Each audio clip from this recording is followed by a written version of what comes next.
Jason, your team accomplished a lot. It was one of the best seasons the Amerks have had, really, since the 18-19 campaign. How do you reflect on the season that was?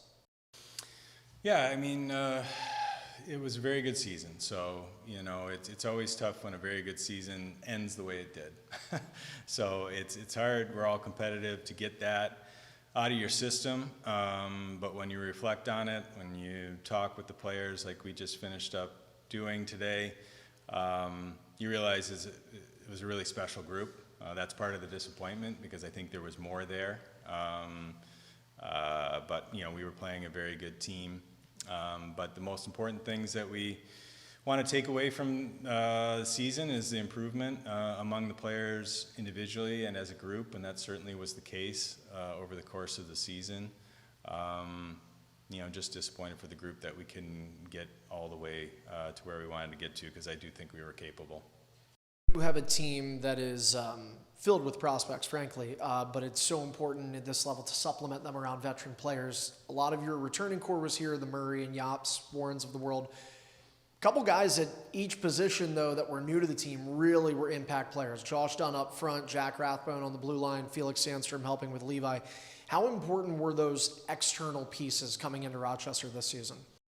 Yeah, they were very important. I think, you know, it's obviously something that, you know, in all sports really, you see when you have young, talented players kind of learning the ropes. You know, it's obviously beneficial for the group, for those individuals to have players around them that have gone through it, been through the ups and downs. Certainly, you know, those three are three guys that really were helpful in that regard, you know, all with leadership qualities. You know, I think you hear stories and you gather information, but you don't totally know until you have someone in your midst. And I could say probably with all three of them that it exceeded our expectations, so that's always the good scenario to have. Yeah, they were huge. Among others, like you said, with the veterans that we've had in Rochester in recent years, and to add more good people with different experiences that they can bring to the table and help share with the group, I do think that's definitely part of our success this season. That you don't have a crystal ball, but if you were to look right now at this roster and think October 2025, how different could you see it looking? Yeah, I don't have a crystal ball, and there's a lot that's you know, kind of going on right now, or in the organization. So you know, certainly would have liked things to go better in Buffalo this season, and that always has an impact on, you know, the state of the organization in terms of, you know, any changes we may make, you know, for the future, and to get us closer to where we need to get to in Buffalo. So it's tough to say in that regard. There's always meetings, there's discussions ongoing and really never stop. And the draft is, you know, basically around the corner here. So things are going to move fairly fast with us, you know, finishing up here, you know, almost into June.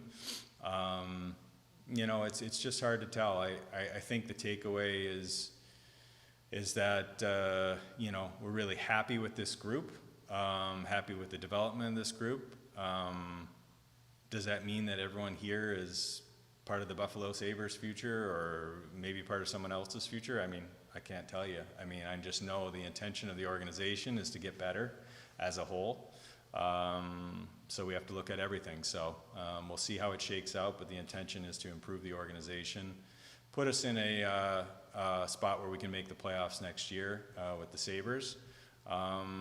And whoever ends up here in Rochester next season, the goals will be the same, to improve as a group individually over the course of the season, to teach the right lessons and, you know, help the young guys become the best pros they can be.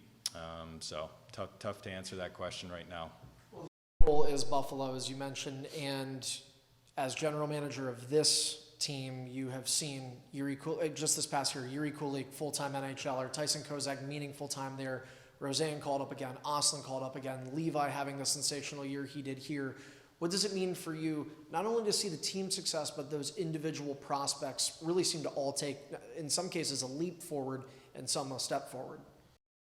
Yeah, I mean that's the positive for sure. I mean I do think that gets lost in the shuffle a little bit with with the disappointment in Buffalo. That is simultaneously happening. A positive story in terms of the development of our young prospects. I agree. I think that whole group took meaningful steps. Some of those individuals took huge steps. We need that to continue. That process isn't over. And there are others that aren't pro yet that we believe in and will have bright futures within the organization in the future that we've drafted. And there's always other energy put towards evaluating free agent options or trade options, and it's just an ongoing process to evaluate where this is all headed and who can help us win a Stanley Cup in Buffalo. And we're trying to win a Calder Cup here, but at the end of the day, we're mostly trying to develop players for the Buffalo Sabres. That's the first priority. The development environment ideally is a winning one, and we've been fortunate to do that for a lot of years here, and we'll look to continue that. But clearly the focus is on taking that step in Buffalo. I'll have, before we go to Kevin, is Michael Leone. He kind of touched on it before you came in, how he feels you took a risk on a younger coach who doesn't have as lengthy a resume as maybe some others who were available this time last summer. What did it mean for you to see his development as a first-year head coach in this league, and just your relationship with Leo? Yeah, I mean, I think you all got to know him over the course of the year. He's someone that just has such an honest, down-to-earth way about him. His communication style really works in today's game, in my opinion. So I was just so happy for him because he's a worker, he's a competitive individual, and he wants to win, and he didn't struggle as much as I intended it, expected him to struggle being a first-year coach. So all credit to him. Like he, a good support around him with Vinny Prospel and Nathan Page in particular. But just really happy with the way the year turned out because, he comes in here without a lot of experience, but quickly. To me, it was just within a few weeks of the season starting where I thought I was going to end up having to kind of hang around here a lot more than I have been in recent years and do less scouting, which I prefer to do with my time. But in short order, he showed that his ability to coach this team was well beyond his experience at the pro level. I just think he did a great job, and I think it wasn't only with the players but with the staff. He's got a way about him that brings the group together, and I just like how we played. We played hard, and we got a lot of guys that just got significantly better, and so it starts with Leo and his staff. Is sort of that development blueprint the one that you've been using, where there are some veteran guys, whether it's 4, 5, 6 guys around that core of prospects? And do you need to get older or not? Still a really young team. Yeah, I mean, you're talking about Rochester? Yeah, Rochester. Yeah. It's a really young team up there. It is a young team, and it's a little bit more difficult at this level because you have the timing of players that sort of need to turn pro, otherwise you don't have the rights. So you have to move them in. A little bit of a different dynamic in Buffalo, but again, you do have thresholds there where players end up needing waivers and that sort of thing that move decisions along. But yeah, absolutely. I mean, it's definitely, I think it's something that obviously we have a very young team in Buffalo as well. I know there's a narrative there on how young the team is. I do think that we have veterans there and we have veterans here. You know, it's a process when you're trying to rebuild a team and move young talent in. You're going to be young. Or you're just not going to be signing some of your draft picks. I don't think that's a better scenario. But we've been fortunate to find some of the right individuals at both levels, in my opinion. You know, but development's not, you know, usually a linear process. There's some ups and downs to it. We're certainly experiencing that as an organization. I still believe in what we're building. Is it perfect? No. I mean, it never is perfect, but it's a process. And are there still holes and aspects we need to address in the organization? Absolutely. So we'll continue to work on those, but you know, yeah, we look for the right types of support around our young players here in Rochester, and you know, fortunately we've been able to find that, and I think this year we added to that in a meaningful way. I mean, if I look at the series between Rochester and Laval, I'm going to say that ultimately the size and the physicality of the Laval team probably was the difference. I don't know if you agree, but if you do, how do you get bigger as an organization that can, especially in the playoffs, as Florida has proven, in Vegas a couple of years ago, where you know that it's kind of an attrition by the time you get to the finals. Yeah. Yeah, I don't think that was the reason for our loss. I think you know, the last game was disappointing. You know, sometimes, I mean, you have to give credit to our opponent in that game. I think that was their best game. I think we had games that we lost in that series that we could have won. You know, in terms of a scoring chance standpoint. You know, what I look for is competitiveness. You know, lots of times, you know, young players are developing in terms of their approach within a game, certainly developing their physical strength. You know, some of that, you know, is related to how the game plays out. Look, I'd love to be the biggest, strongest, most physical, skilled team possible. You know, everyone does. I mean, you know, where the rubber meets the road is going and finding those guys and adding them to your mix. I think we tried to do that, add some more size, obviously, with Josh Dunn coming on board this year. You know, Jagger Joshua is somebody that, you know, could play in that type of role down the line. You know, Anton Wahlberg comes in, he's a bigger body on D. Komarov, Novikov are big bodies. You know, up top, you know, Tage Thompson, Alex Tuck, Owen Power, Rasmus Dahlin. These are tall guys. I think what people are referencing is you know, the physical aspect. And I think sometimes with certain players, when they're younger, they're still learning how to play at the various levels. I think that's part of the equation. The compete is what we're looking for, the ability to stick your nose in there and you know, not everybody is doing that currently as much as they need to moving forward. That's a process.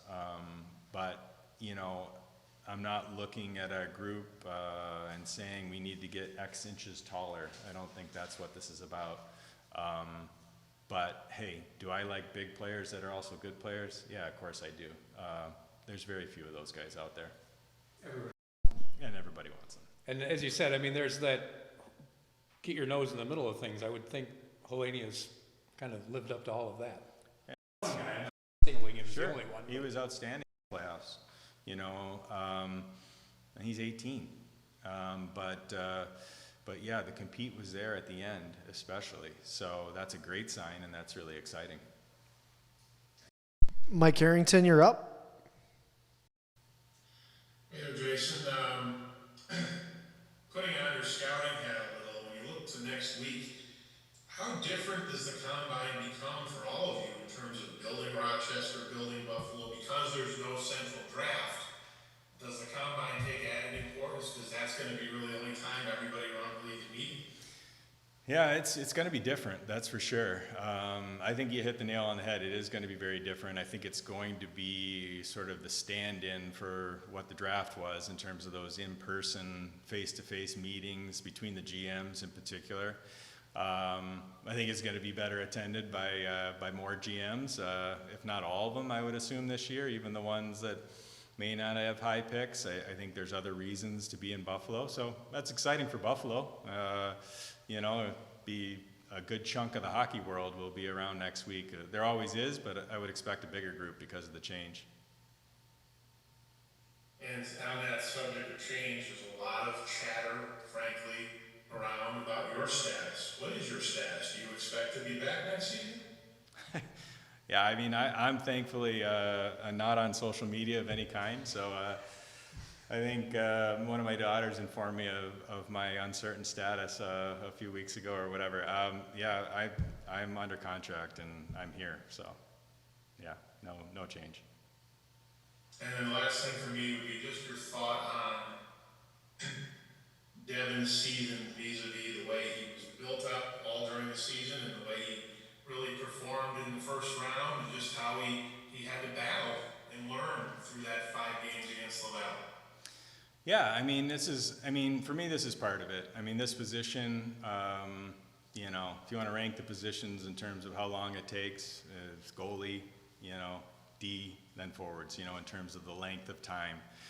Goalie's usually taking the longest to develop. So that's not me speaking, that's just sort of the history of the game. So, Devin, I think, had a great year. But does that include ups and downs, including a disappointment at the end? Yeah. Is that the same as most young, talented goalies go through? Yeah. I think, he, will learn from this year, like he learns from every year, but doesn't take away from the fact that, on balance, he had a great season, played a lot of games, played very well in the majority of those games. It's a process of development, but that was a heck of a series in my opinion. The way we ended, it was disappointing certainly to lose that way in Game 5 after the season, but mostly because of the way the series went, because the rest of the series didn't go that way in my opinion. Thank you, Jason. Thanks. Hey Jason, after game 2 in Rochester, your colleague had produced, but he said at the podium he wasn't happy with his play.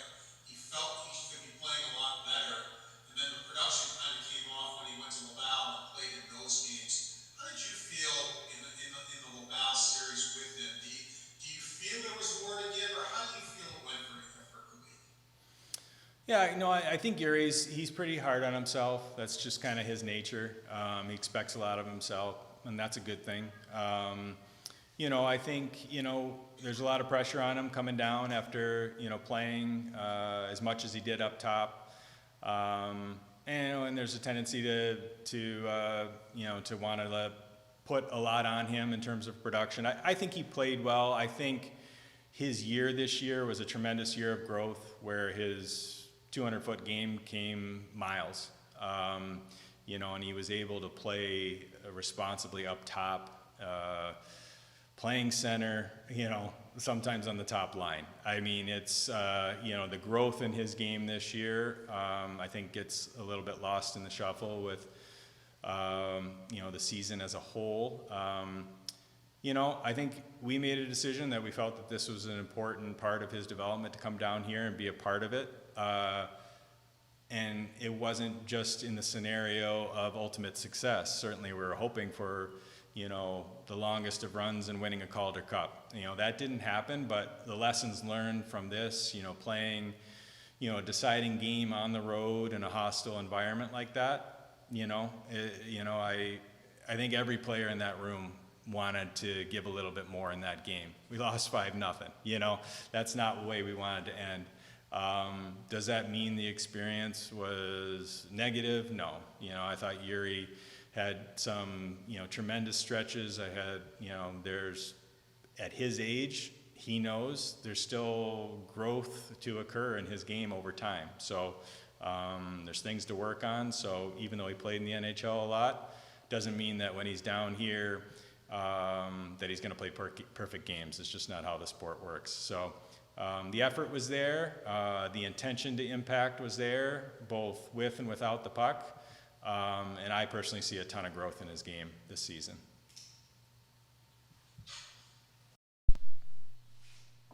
Hey Jason, you mentioned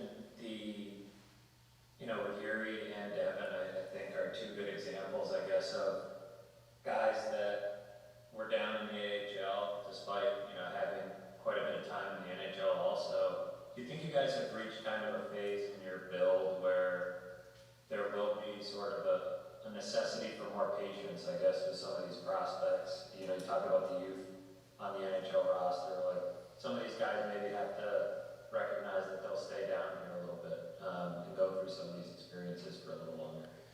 Yeah, I mean, I would say that I don't know if it's a phase or not a phase. I think coming into this past season, I don't think there was a plan for Yuri to play up top as much as he did.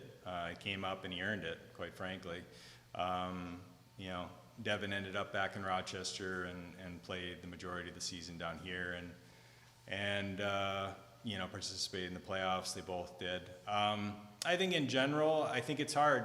It's hard to take that next step. It's hard for a young team to make the playoffs, and we're in that process. It's not a phase, it's a continuation of the process. Specific players, that have the ability to go down without waivers, I think you do have to pay attention to that. But players being in the NHL or not being in the NHL probably should be determined by their play come training camp next season. With Devin in particular, you mentioned goalies take longer than any other position, right? And he was kind of an edge case because he went right in, or you guys tried to get him right in a few years ago.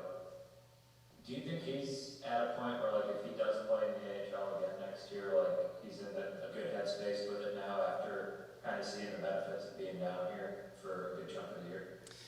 Yeah, I mean, wasn't the basis of the meeting. The basis with the meeting with Devin is about, his season and his growth as a player, not where he's going to be next year.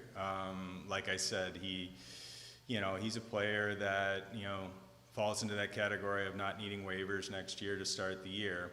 And it'll be largely determined by, his season, what options may be available for the Sabres, quite frankly.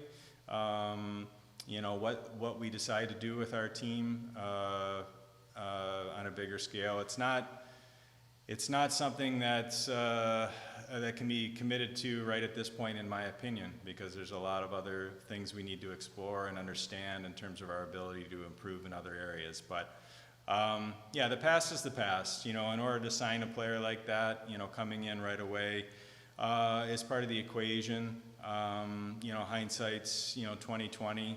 My experience of working in this league for a long time tells me that it takes time for certain positions, and goalie in particular.